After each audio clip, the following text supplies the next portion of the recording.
Welcome back to the Student Athlete Performance Podcast. I'm your host, Nick Lemke. Today, we're diving into really powerful story of resilience and overcoming adversity. So our guest is actually, this is second time he's been on the podcast. First time we talked about performance and mindset and some of those things. But this time we're, again, talking about resilience and overcoming crazy challenges, because I know a lot of you athletes out there are facing some crazy stuff in your childhood, and you guys will face stuff if you haven't faced it yet. So our guest is Ronnie Bernick. He's the owner of Hot Corner Athletics, former college athlete, and he has faced some challenges that would break many people, honestly.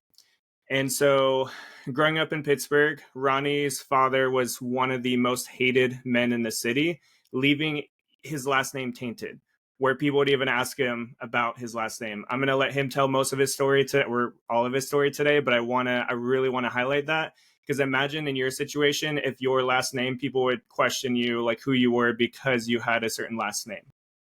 So despite that, though, Ronnie transformed his life and now is making a huge impact on athletes from high school, from youth to all the way up to the pros. And so, yeah, Ronnie, thanks so much for joining us today. Yeah, thanks for having me for the second time here. This is exciting. And, obviously the first time was a lot more professionally driven, where I talked a lot about what I do now. But, I know in some of our conversations, just talking about my life, kind of we off air, we kind of talked a little bit about that. And, this is the story for me, there's a lot of deep, like, darkness to it, but I've never really fully given the whole thing out in one shot, kind of the timeline from when it began to where it is now, and how I've had to overcome a lot to kind of get to this point. So I'm really excited to, for whoever listens to this, to just understand that, like, there is a light at the end of the tunnel. We don't know when, where, and how, but there is, no matter how bad it gets through the middle. And really it comes down to the people that you're surrounded by, which I'm really excited to talk about as we go through it. Yeah, no, this will be really good. So, right off the bat, we're going to start with, again, your story. And so can you just talk about your childhood a bit and your experience with your dad, especially?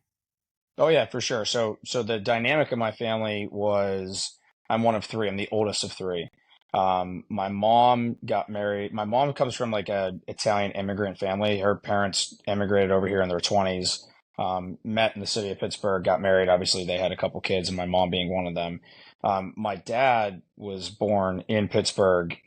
His parents, were from the United States, and there's four boys there, all of which, I now have no relationship with, which you'll kind of get as we go through. On my dad's side, I believe I was the first or maybe the second person in their entire family tree to graduate high school. Mm. Like, we're talking about, like, in a world now where, like, graduating high school is not very hard to do. I was the second person in the entire family tree to go through it. Okay. I want to say it's either one of the brothers or none of the brothers graduated. And then on my mom's side, you're dealing with laborers. So my grandfather was a laborer. He was a cement mason, obviously being from Italy, like, it makes a lot of sense. My uncles have gotten deep into that. And then obviously my mom and my aunt, like, they worked their whole life. My mom and dad are 7 years apart. My mom met him when he was in high school, or when she was in high school, and they got married literally right after she graduated. So we're talking about, like, my dad being 25, my mom being 18, and then I come along. And my mom's 19 years old and she has a newborn. Not really knowing, what her life is going to end up being or looking like, but she's a 19-year-old girl, like, I mean, Mm. I'm 32 years old. I don't know what I would be if I had a kid at 19 years old. I mean, my kid would be 13 years old right now. I have a 5-year-old, a 3-year-old, and a newborn. So it's like, that to me just didn't make a lot of sense. And then, to go through what she went through, which I'll discuss in a little bit, was, pretty bad. And I actually, I'm a big reason why we were able to kind of get through it together. So we always talk and laugh now, about how we kind of grew up together. And that really was my foundation through this whole process. So, I'd say I didn't really know a lot of what was going on when I was really young. I was 4 years old. My brother was born. I was 7 when my sister was born. About whenever I was like 6, 7, 8 years old is when I started to actually see. I'm sure things were happening before, but I started to actually see what was happening. My dad was a police officer, and he would do undercover work. And I think his job was like 45 minutes away. And then on the side, he was basically a laborer as well, where he had his own business and he would do home projects. So, on the surface, you're seeing a really, really hardworking guy, that has a really, really good job. And, basically we had everything you would think would be in a good family. But, as we got deeper into it, there started to be a lot of violence. My dad would work late and then wouldn't come home till 3, 4 o'clock in the morning. So as I got to like that 8, 9, 10, 11 year old age, and my brother and my sister were really young, I started to become very aware of what was happening in my surroundings. Now, I think about all the 10, 11, 12-year old kids that I work with, they just focus on going outside and playing wiffle ball or, playing a sport. For me, it was like, well, when I go home today, are the police going to be at my house? Because he was extremely violent. So what ended up coming to fruition is during that period of time in the early 2000s, I my dad was leaving for work as what I thought. I was going to school. I would come home. My grandparents would be there. My mom would pick me up. I would have practices, whatever. And then 2, 3, 4 o'clock in the morning would roll around, and I would hear the truck come down the street, pull in, and then it was like all hell broke loose. And when I mean hell broke loose, I'm talking literal, the depths of the worst thing you could handle. It was like very deep domestic violence. It went to me as I got older, where I was in the line of fire a lot of times, and things happened to me as I was an 11, 12-year old kid. Um, I really didn't have a lot of friends over during those times. I was kind of, I don't want to say outcasted, but like I had friends, but I had to go there, right? Because there wasn't a situation for him to be at my house. I mean, it was not happening, right? I vividly remember one specific situation where I was literally, think about 11-year-old kid. I was playing video games with my friend. My dad gets home from work and starts a bunch of stuff at the house while my mom at the time was studying for her degree in her 30s to get her college degree. She's studying, absolute grinder. It's where I got my work ethic from. And, you know, he starts stuff. And some of the conversation was literally as deep as like death and I'll take everything, and like very, very deep stuff that, really like as an adult you shouldn't hear, but as an 11-year-old kid you really shouldn't. I got to the point where when I was probably 10 or 11 years old that I would fight back. And I was, think about, my mom's situation, like her 10, 11-year-old son is the one that's trying to protect her. So there's really not a lot of safety there. And for a while, I wasn't really in the line of fire. For a while, I was pretty safe. Like he would never come after me. But there was one vivid time where, it was different. And, after that point, like I didn't have friends over when he was living in our house. And so I learned very quickly that family and relationships are so much of what you put into it, not what's given to you, and not about the cards that you have and the cards that you're dealt. One of my really good friends a couple weeks ago told me, because I'm a baseball guy, he said, some people are born on third base where others are born in the batter's box and they have to get themselves home. And I was like, man, that's so wise, to hear that. And that's kind of what my cards were. I was born in the dugout and I had to get myself to the batter's box and I had to get myself around the bases. Um, and a lot of that was not my doing. A lot of it was handed to me and handed to my mom's situation. I'm sure she never got married with the thought that this would be the end result. I'm sure she wouldn't have done it if that was the case, and I wouldn't be here. But so during that time, we started to see a big change in him, and he was like medically diagnosed with bipolar disorder, while we're obviously going through a very deep domestic violence, consistent domestic violence. And he wasn't medicating, and he was drinking a lot of alcohol. And from what I would assume, is that he was also on some other stuff too. So the depths of that, where the nighttime was really miserable, and I was the safety net. And during that time where I was the safety net, I saw a lot of things that a 10, 11, 12-year-old kid should not be seeing. Where there was a lot of physical violence to my mom. There was a lot of times where the police were at my house. There was a lot of times where my grandmother on my dad's side would be fighting with my mom about her decision making to get him out of the house. And it was a very toxic situation, and we knew that somehow we had to get out. So 2005 hits, and we hit a lot of adversity in '05. '05 is like a year that sticks in my brain. It's like if I was to get a year tattooed on me, that would be the year, right? Um, both my grandmothers passed away, and my parents got divorced.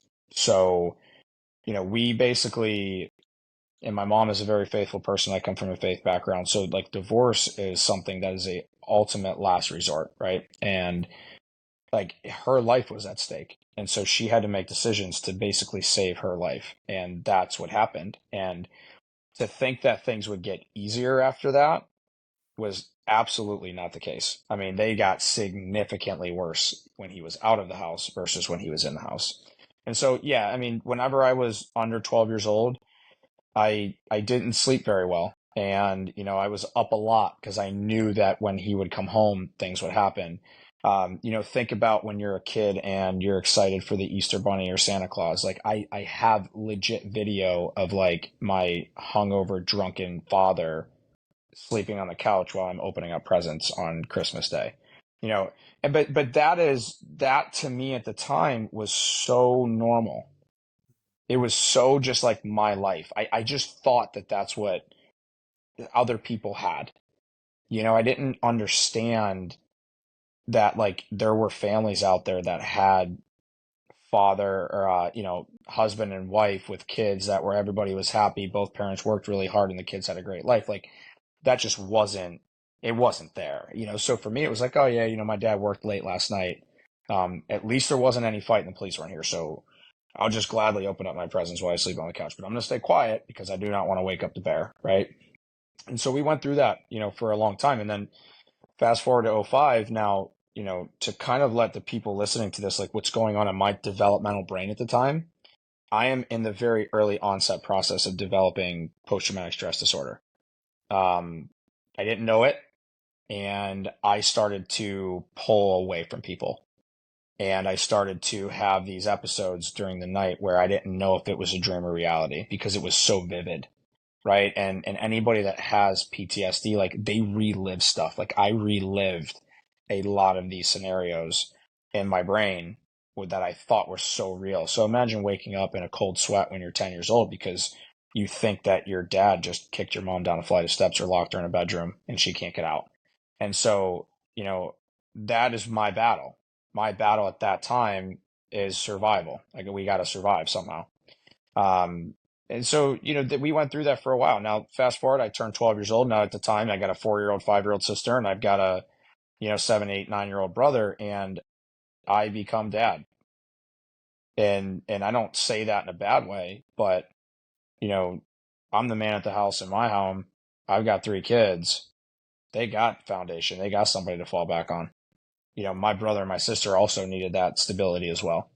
And so I became that 13-year-old kid, and I got to somehow make sure that my brother and sister are taken care of and that they're protected and that no one's going to mess with them at school. And I turned into this like really, really sheltered, turned off, like don't like anybody, don't mess with me kind of person. Like I have a good group of friends around me that I thought were really good people. Obviously I didn't know anything else, and a couple of them were good dudes, but like I knew that I was safe because like we were going to do anything that we had to do to take care of business if we need to take care of business. And that is the start of what I look at now as where troubled kids become troubled adults, become somebody that's in the system. So before I got taken care of and got help, I went through a period where I was really going, down the wrong path. But I had one constant in my life that I was very good at baseball. And so as much as I wanted to go and be around the cool kids and do the cool things and go to the cool parties and hang out with those people, I always had baseball as my foundation, as my as my getaway.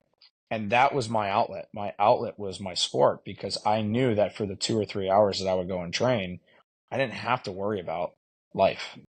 And I hated school because I would sit in class that I didn't really care about and I would doze off and then I would have an episode. And I'd wake up and I'd be sitting in the middle of class thinking I was just literally at home dealing with the police arresting my father in my house. And so 2013 hits. My dad no longer lives at our house. He had just lost his job as a police officer. A lot of the domestic violence stuff that he was a part of got deeper, and he lost a lot of stuff in his life, between the time I was 13 and I was 18 years old.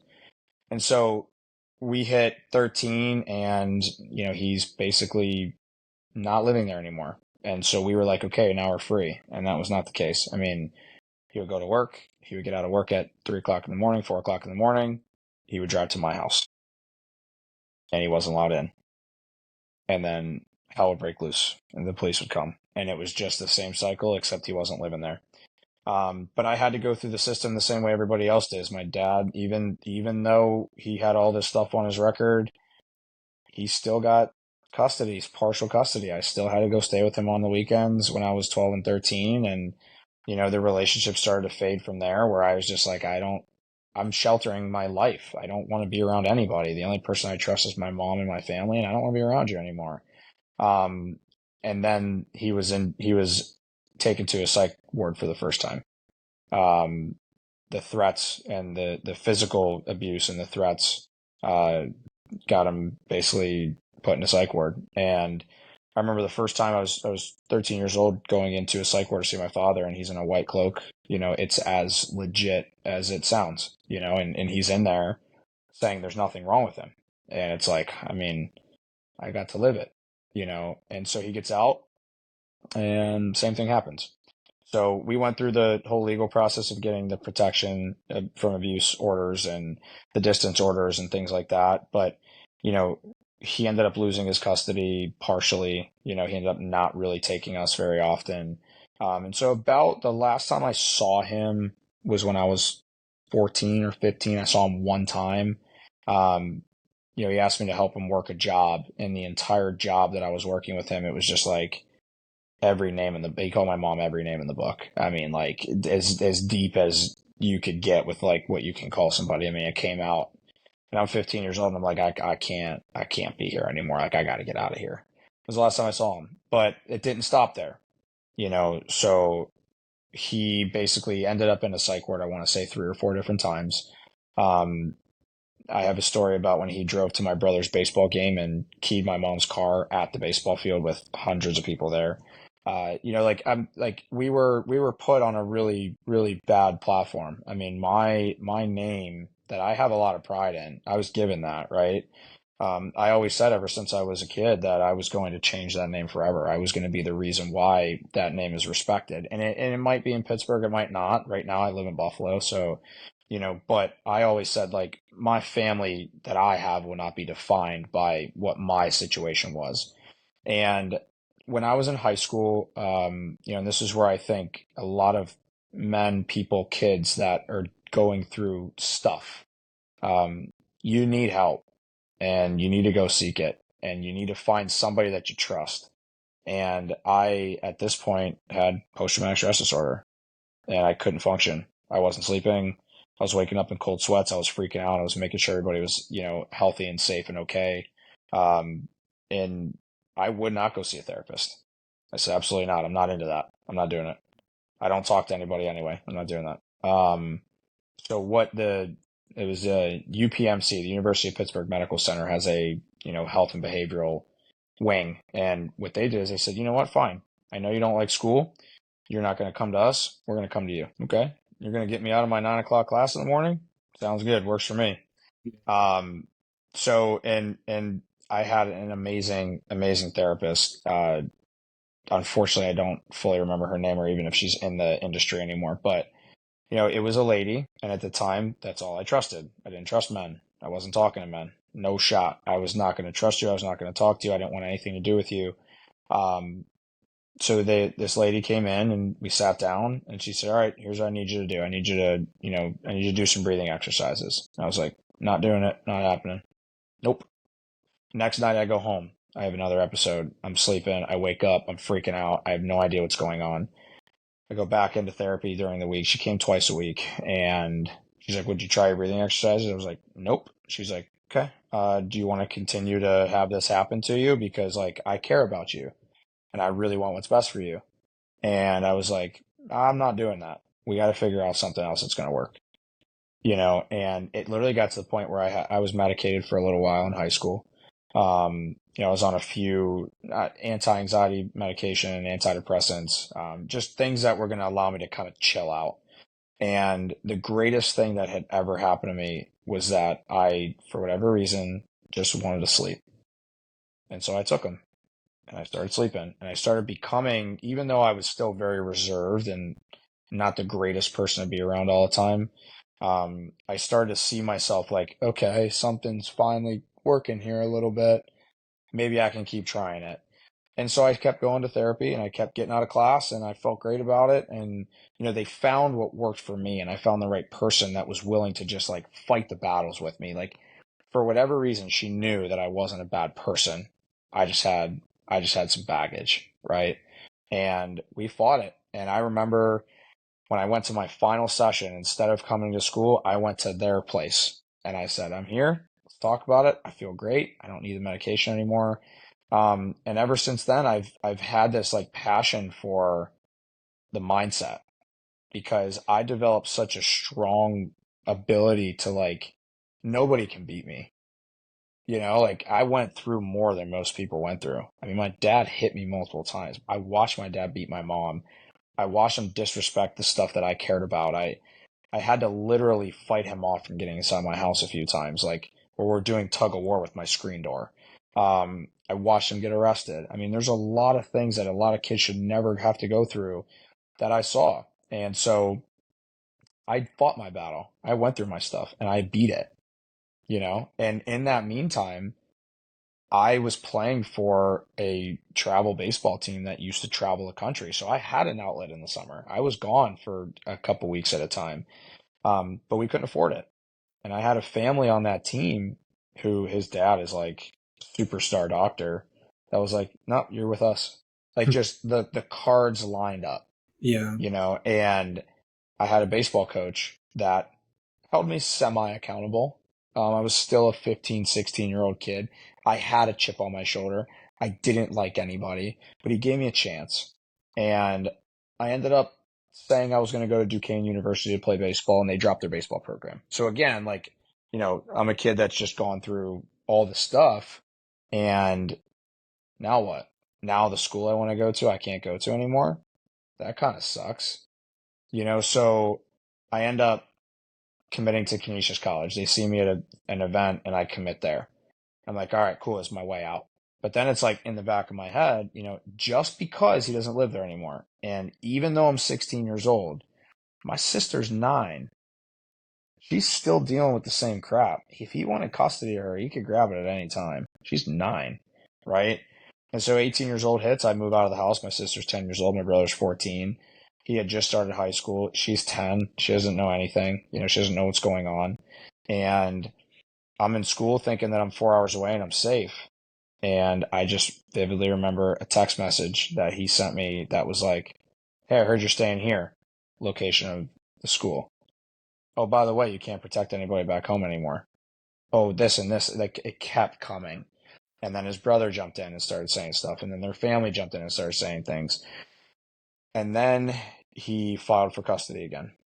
And at this point, I'm a freshman in college and I'm not able to, go home. And so he files for custody and I didn't tell anybody at school my story. Like at the time I was a super chippy Pittsburgh kid that just is like a gritty city boy, going to school with people that don't have any clue what just happened for the last 10 years of my life. And I had to tell my coach like, hey, I gotta go to court in Pittsburgh. I gotta leave. And I went down there and I remember like they wouldn't let us see him. The judge pulled us aside. She was very, very good. She was very smart. And I let it all out. I finally was like, if I don't want to, I was trying to get back at him. So if I can do anything to just like hurt him, like he hurt us, like I'm going to do it right now. And at the end of that, they basically said, absolutely not, no custody. And I remember he looked at my mom and he said, you ruined my life. And I take that into my workforce because I always say I don't fire people, they fire themselves. We didn't ruin his life, he ruined his own. And I had to get there because there was a very long period of time where I felt like I was part of the problem because I was always fighting. My gut always told me to just fight back, right? And so I get to school and I'm in college and I'm playing college sport and I'm an outcast and I'm not like everybody else. And I'm mentally I'm strong, and no one's going to beat me. But, if you guys have really listened to what I've kind of said so far, like I also don't listen to men. So, and I have all male coaches, of course. And so my coach is telling me to do something and I look him right in the face. I'm like, I'm not doing that. No shot. No chance. Or if he was yelling at one of my teammates, I would go up in his face and be like, you're not going to talk to my teammates like that. It's not happening. And what he took it as was that I was a team guy. And what I took it as is my lifelong defensive mechanism of like protecting the people around me. And I always came off at the time because I didn't know how to channel my superpower, right? Like it turned into a superpower for me, but I know how to channel it. So now I'm a freshman, sophomore, junior in college, and there goes me, one of the more hated guys on the team, one of the guys that always speaks up, the guy that's always getting in trouble. But during that time, I was being held accountable as a man to the things that I wanted because anybody that's in here that plays a sport collegiately, I know that you want to play professionally, you want to make the Olympics. I know that. If you're chasing the high level college dream, I understand where you're headed. I was headed there too. I also didn't realize that at the time that I was being molded into a really strong-willed man that was going to be able to relate to people. And I did not respect my coach in college like I should have, and I said a lot of things to him that I probably shouldn't have. And we battled, but we won, and we won a lot. And we had the right core group of guys, and he did a great job in what he was doing. And even during that time, and no one knows this because it was literally on my cell phone, is I was still fighting a battle. I was still getting text messages. I was still getting phone calls. I was still getting, you know, my mom was telling me she had to do another protection from abuse order. And like all these things were still happening, but I was growing up and I was kind of becoming numb to it all. I had already fought my battle. I've gotten through it. I had my stuff. I'm on the other side now, but it wasn't gone. And even today, like in what people that listen to this, like even today, it is still not gone today. There are still situations that come up where he will say something or do something or try to be involved. Like it doesn't go away. And I've just learned how to handle it. Um, so I end up showing up on a few different like draft things. And I remember I got a text message from him my junior going into my senior year. I had just had my worst playing summer of my life. I batted 170 in a league. I was projected to hopefully get drafted the following year. And I had a horrible summer. And as soon as I get back to school, I get a text message from my father. You have no chance of making it. You're going to be just like the rest of your family, and you're going to be working for your uncle in 6 months. Give it up. And I was like, you know what? Screw you, dude. I got this. I went out and I had a really good senior year. And, I had a position change. I ended up not getting drafted. And, for a long time, I looked at that as a failure. Like, I looked at getting drafted as a success in my life. But now at 32 years old with a family that I love dearly and that I have a business that I really appreciate, like, I've crushed everything. Crushed it. Me not getting drafted doesn't define who I am as a person. I mean, I changed the whole complexity of my family's landscape forever. Like think about how much weight that could hold. Like I took on that, right? And so I graduate, I get a college job. My brother ends up committing to the college I'm coaching at. And so I've been gone for 4 years. I finally get to coach my brother, right?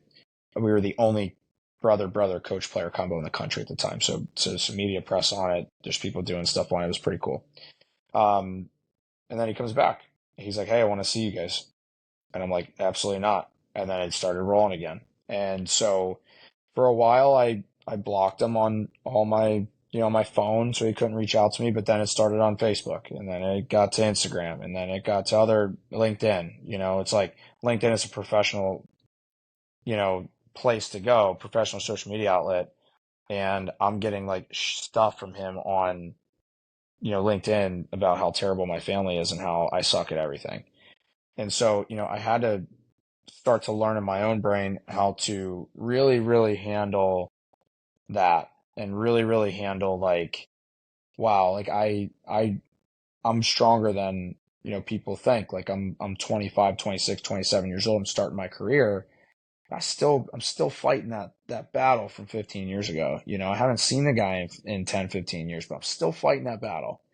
Right. And so fast forward to my mom gets married. 2015, she marries my stepdad, who's an unbelievable human being. He's one of the best people I've ever met in my life. Like, I don't even understand. Like, he has to be somewhat crazy to even like try to become a part of our crazy situation. But, he's an amazing person and he's been there through a lot. And, they got married in 2015. And then what happens? It triggers again. Here he goes, and so we kind of know the cycle now. I know when things are going to happen. I know when things are going to be said. And I did like I think a year ago, I had a lapse in my judgment. Like I finally was like, you know what? I'm done fighting this. I'm done hiding. I'm going to speak my piece. I'm going to say what I need to say. And I just made things worse for my family.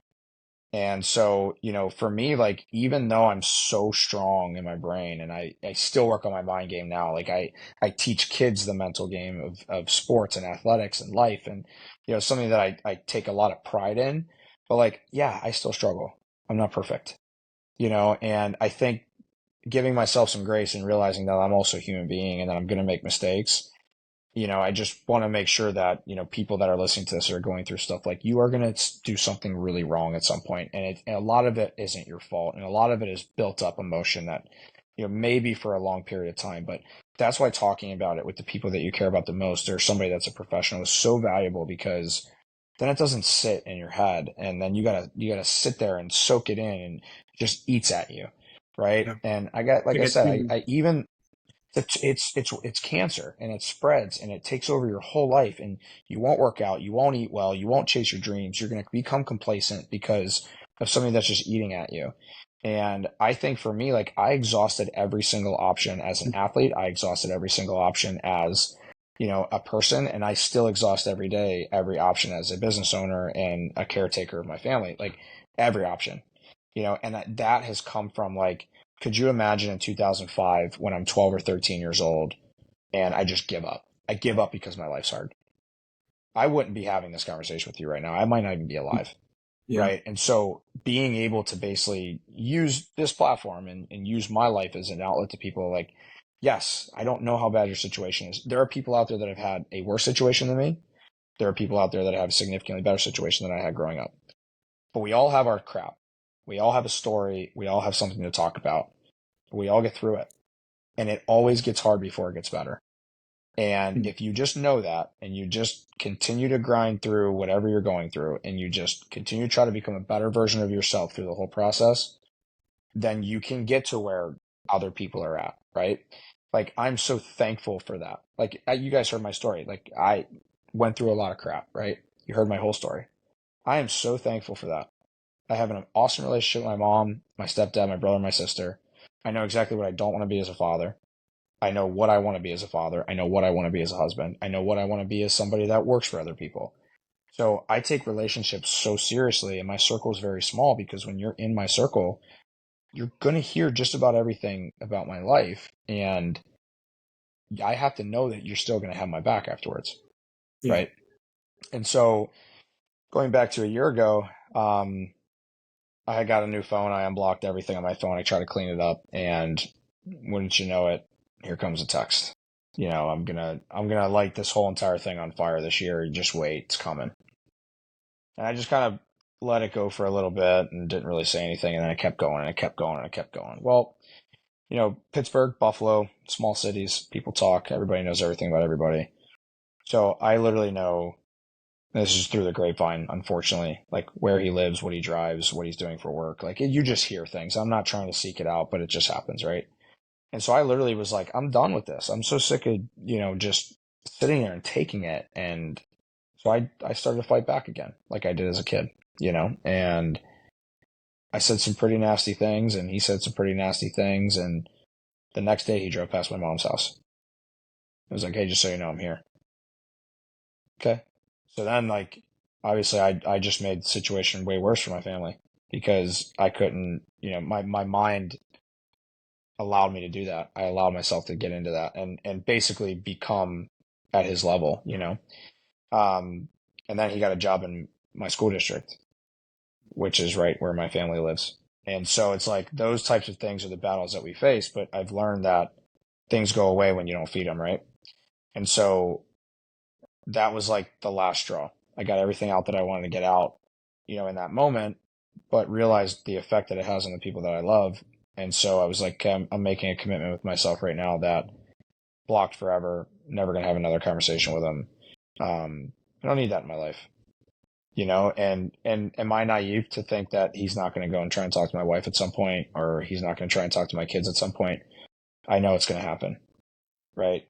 But they're going to be educated to know how to handle the situation. They're going to be educated enough to know what to do. They're going to be educated enough to know not to say anything. And so even though my big battle's over, I still have to be very careful of how I handle, my life on a day-to-day basis. Not necessarily living in fear of, what he could do or say, because he's very capable. And that's the one thing that, in my situation, for example, like I don't discredit his words. Like his words have value because he has already done the things that he said he was going to do. And so I have to just be careful on how I approach the situation. I have to be very careful on how I do and say certain things. And so I feel like for anybody listening into this, with whatever your fight is, you just have to figure out what works and what doesn't. And you just have to have the constant battle to continue to grow as a person so that when you do get on the other side of this, that you know how to handle it when it comes back, because it may, right? And so like where I've gotten to myself now is like I just really feel like I can't lose. Like I feel like at times I lost my childhood. I wasn't able to be a kid a lot. I feel like I lost the ability to trust at times. But like now I just have a commitment with myself that I trust first, and until that person loses that trust. And when they do, I just don't trust them ever again. Right. But I've had to learn those things, and I've had to work through those things, and I had to figure out who I was and the type of person that I want to be. And I feel like we can all be who we dream to be, but whether you're faithful or not, you are going to be challenged with the ability to go the other direction. Somebody or something is going to challenge you to not chase that. I always said major leagues was my dream, period. I wasn't as specific. Like it could be as a coach, it could be as a player. I don't know. It's always been my dream, but I'm not going to allow my biological father, who really didn't give me any good qualities, at least as a person in my life, to be the reason why I either make it or not. I'm going to make it, but it's going to be on my terms, right? It's not going to be on somebody else's terms or whatever my cards were or what base I started on. That's not going to be the deciding factor on whether I get there or not. It's going to be 100% responsibility on me. So I learned in the whole process that I need to take responsibility for who I am, because there are a lot of people that go through the same situation that I went through that don't end up in the position that I'm in, that will go down the path of drugs and alcohol, will go down the path of suicidal thoughts, will not get the help that they want, and for me, that was unacceptable. I'm stronger than that. I was put on this earth to do something impactful, and I'm going to make sure that no matter what hits me, that I'm going to be able to create that type of impact. And so that's kind of, the big piece to why I'm so passionate about what I do, because a lot of the kids that I train and see and work with, I don't know their story. I don't know what happens when they leave my place. But I do know that my impact on them could be much greater, no matter what, whether their situation is good or bad. I just want to be a resource for everybody. And I want people to understand that their dreams are possible. I chase mine every day. I'm in a position where I don't allow people to dictate what I can and can't do. I don't let that decision or whatever he decided to do with my family dictate how I live my life. But it took a long time to get there, and I fought a really, really hard battle for a lot of years. And I think that I know that there's 15 or 16-year-old kids, I hope, that listen to this, that understand that, like, it sucks. I mean, it sucks, but you just got to fight it, because you're meant to do something great. If you are given those cards, your purpose in this world is so much greater than anybody else's, because you were handed a situation that you're the only person in the world that could handle that. That's why I was put in that situation. There's nobody else in the world that could handle my situation. It was mine, and I just decided to go on the right side of it. And I feel for a lot of people that take the wrong route, because it would have been so easy for me to do that. everything was accessible. If I wanted to get into drugs and alcohol, what happened right there? I knew all those people. I was in that world. And I decided that, you know what? There's something is telling me that I need to go a different direction. And it was literally the fact that like this challenge that I'm facing right this second in this moment when I'm 15, it will go away. I don't know when, I don't know how, you know. And even to this day, I don't wish bad on him, but I know what my circle is, Yeah. and he's not a part of it. So I don't put any weight into it. Where it used to hurt me when I would see teammates of mine after the game, they would go and see dad right away. I just didn't have that. And so that didn't make me any lesser than them, which I used to think. I used to think I was less than them if I didn't have that. But it doesn't make me any less. It just means that my situation is different. So instead of you going to dad, I got to go to mom. And mom loved watching me play. So that's just as cool. And I always try to find the positives in it. And we battled. I mean, like, we battled. Like, my mom and I battled each other. I was a very outspoken kid, and, she never gave up on me. My coaches never gave up on me. My wife never gives up on me. So I have the people in my circle that are like, I haven't given up on you. You got to keep pushing forward. You got to keep trying to become, a better version of yourself, but I want you to be as best as you can. Yeah. What I really like there's such a contrast between the two of you and your dad, because you look at, it's like that story we tell. There's really two stories we can tell. There's the story where it's like, hey, I can't do this thing because this person did this to me. And then there's the, I can do this thing despite this person doing this to me. And so what I see from your dad's story, like from you sharing that, and even, again, I did some background research, and it's like, he's pointing the blame at everybody else versus accepting his role and how he could be better, versus you, where you're like, yeah, that sucked, but at the same time, I'm going to overcome anyways.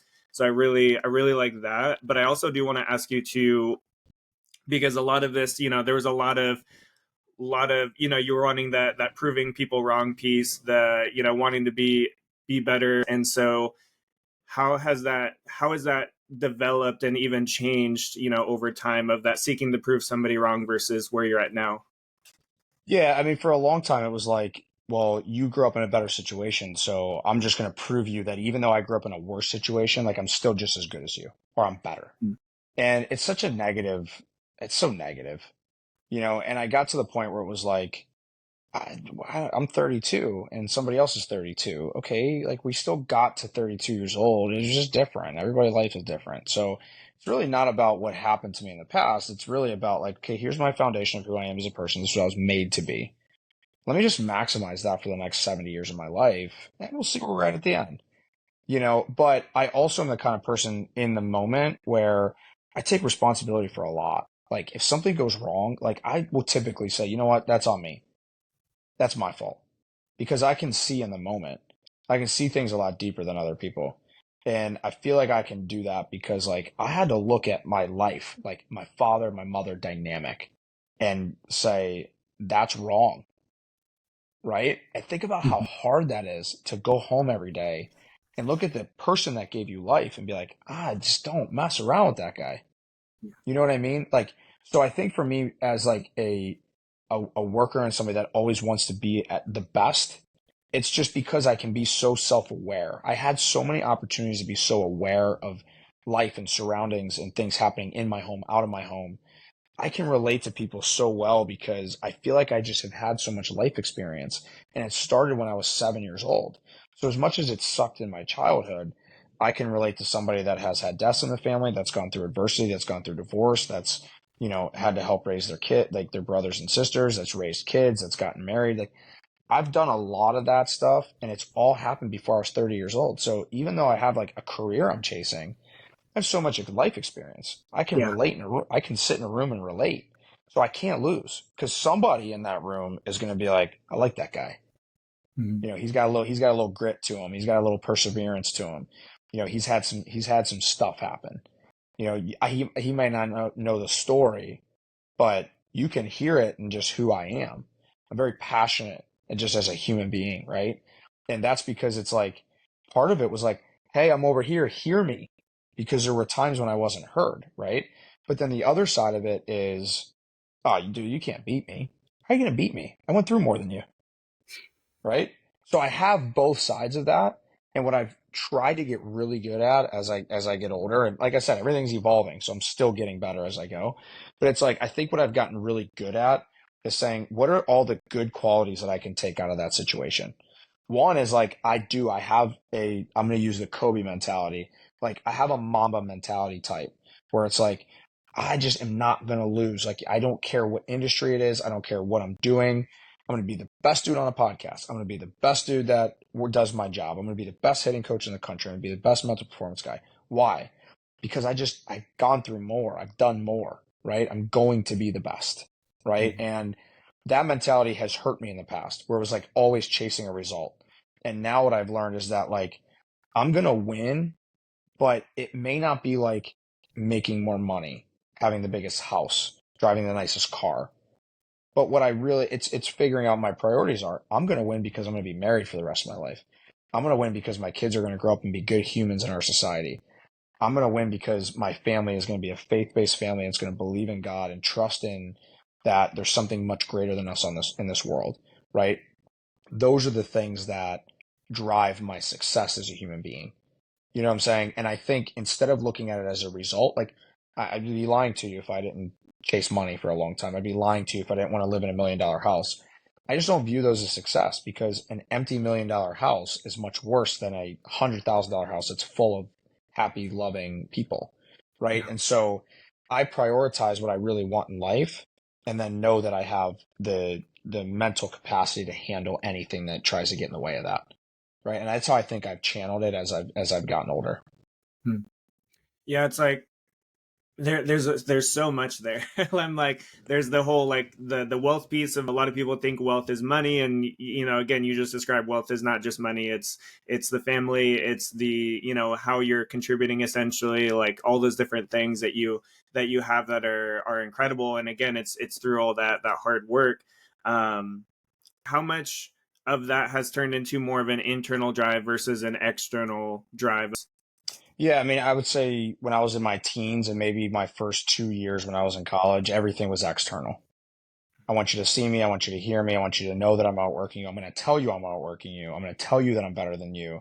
And that's where a lot of my struggles came in. That's where a lot of my like, not having my teammates trust and I would chase friendships by doing the wrong thing, like I would chase friendships by going out and getting in trouble and doing things that I shouldn't be doing. But it was all for attention. I was chasing somebody to just notice me, right? And what I realized was like the guy that's quiet that just does is a lot more noticeable than the guy that's screaming all the time. And it was by watching people that I looked up to. And the most successful people that I looked up to were very professional in their interviews. They were, working really hard, but no one knew about it. Because we always see on TV how good they are, right? We don't see what happens in the dark times. So I always say, like, I always wanted to I got to a point where I don't really want people to know what I'm doing. I don't need you to know how hard I'm working. I don't need you to know how I'm raising my kids. You can have whatever perception you want, but I'm not going to continue to chase whatever I believe, is wealth in my life. And I think that is where I flipped a switch. I'd say probably when my baseball career was over. When I got done playing, I was like, I exhausted every option to get drafted. I did everything. I worked my face off. I have no regrets, right? But then when I got into my career, I was like, well, maybe that wasn't success. Maybe getting drafted isn't success.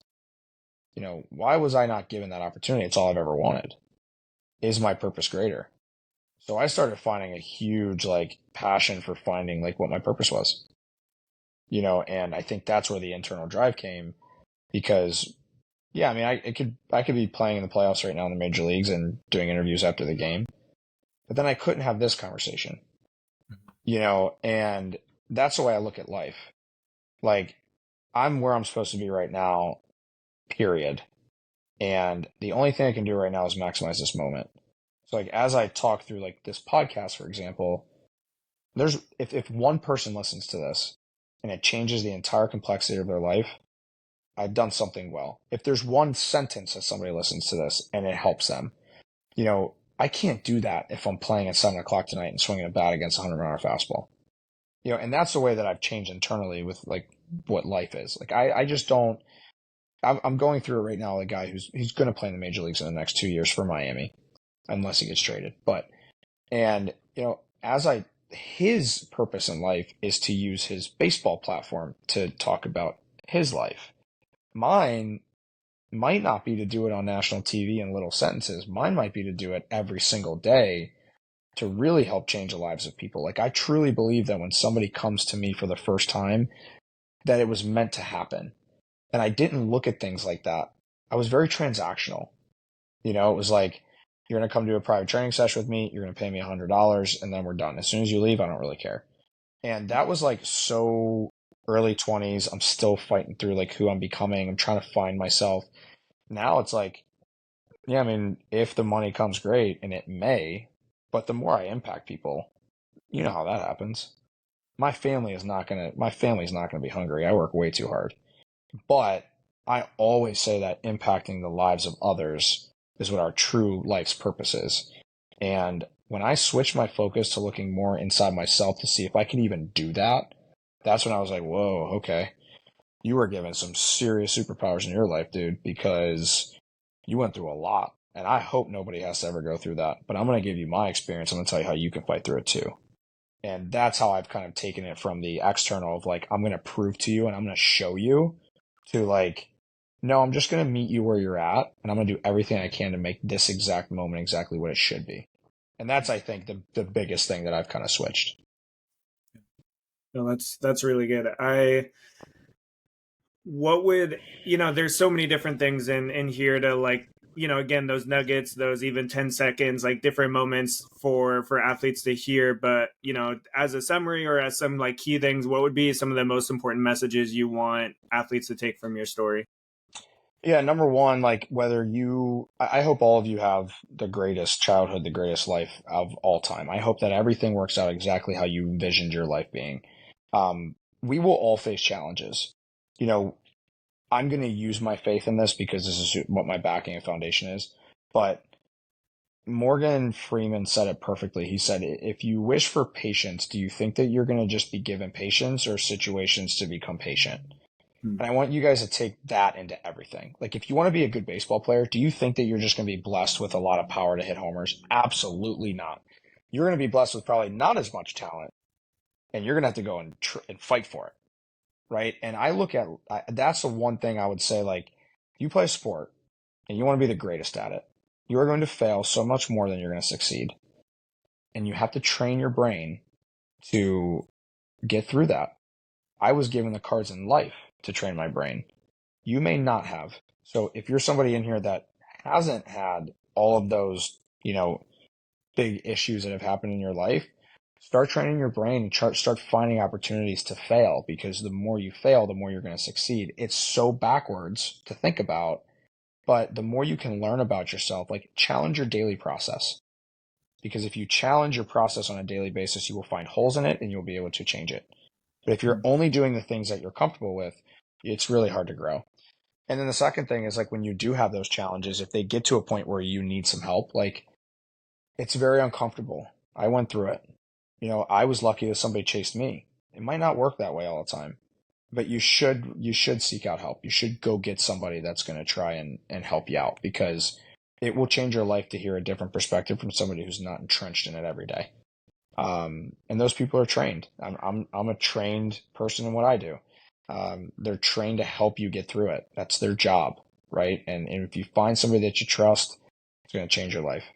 And really with your circle, like, be very careful of who's in your circle, not to kick people out, but like, I feel very confident to talk about this publicly, but it didn't start that way. It started with talking about it with my family, and then it started with my friends, and then it started with my coaches, and then it started with outside of that, and then it started with my wife's family, and it's gotten to this point. And so I always say that, like, keep your circle close, but make sure it's people that genuinely care about you, that are not just there for something. Like, if you're a superstar athlete, there's going to be a lot of people that are trying to be in your life because you're a superstar athlete. But who's your real friend, right? And that's something that I want you guys to think about too. And then the last thing is, like, there's always a support system. Like, I always tell people, like, I am a support system to every single person on the planet that's going through something. you need those people. And I probably don't know anybody that's listening to this, right? But I can probably help you because I've gone through it and I can give you a real life perspective where you don't have to sit in a therapy room and talk about it at first. Maybe I'm the first bridge to you being open about it. I was just open about it. Anybody can be open about it. And I think that's the stuff that really helps a lot of people get through it, is just knowing that there's other people there. And if anything else we get out of this, like I'm there for you because I have to give it back. Somebody did it for me. So I made it out. But how many people out there are going through stuff that don't have anybody? Yeah. And so those are probably the big nuggets to take out of it. But some people that are a little bit more reserved in speaking on it, like maybe just write it down. Write down your thoughts. I journaled for years and it really helped me. I journaled in college a lot. Sometimes whenever I'm feeling very sorry for myself and, wish I was further in life, like I'll go back and read them. I'd be like, how are you so upset with where you were at 32 years old when that was you 10 years ago? You should be so proud of yourself. And that's the stuff that I feel like a lot of people don't do anymore. Let's put things in perspective a little bit. 15 years ago, I was waking up at 3 o'clock in the morning trying to make sure that I wasn't getting beat or my mom wasn't getting beat and that I was watching my dad get arrested. 15 years later, I have 3 kids, a wife, a business that I enjoy. I love every part of my life. I get to talk about it. 15 years. Think about it, I'm 32 years old. I'm probably going to have 15 more and then 15 more and then 15 more and 15 more, right? So I have so much life left that didn't define me, right? It was just a chapter in my book, right? And I was able to get through it. But now we're on the next chapter. And now I can go do something that I enjoy, So I think those are the big takeaways from it, but it's not as easy. I get it. It's a very complicated thing to get through, but there's always people out there that are willing to help. Yeah. I mean, there's just so much there. Like I really, Ronnie, really appreciate you coming on and number one, just sharing the story, because that alone is such a, it's a big thing, like sharing it on a public platform. It's something that I'm even slowly doing myself with my childhood, and it's a challenge, but then also being able to draw that wisdom out of it, of like, hey, how can you apply this as an athlete, whether you have had some crappy parent situations or not, like those, you will face challenges, and so finding those ways to get through it and not just get through it alone, I think is so huge. And so yeah, Ronnie, I really appreciate you coming on and sharing all this. Absolutely. Anytime. If there's anything else anybody has questions about, make sure you put in there, where they can reach me and stuff like that. But Yep. I'm an open book. I mean, like I said, this is really powerful stuff, but you're giving it for a reason and there's something on the other side. So, no, I appreciate you having me. I hope this is able to reach somebody. Like I said, one person makes it worth it for me. So I hope it reaches somebody and there's always people there. Of course. Yeah. And yeah, check the show notes, the caption here. You guys will see his, Ronnie's details down there, his social medias. But yeah, again, athletes, like, don't do this alone. Don't try to, like, pull yourself up by your bootstraps, which is literally impossible. Seek out that support, whether it is just somebody like me or Ronnie, like just have those conversations and start finding a way out of it, so that again, you have 80 years, 70 years, however many years left of your life. It's not like your life's over at this point. So, again, whatever greatness looks like to you, keep striving for greatness.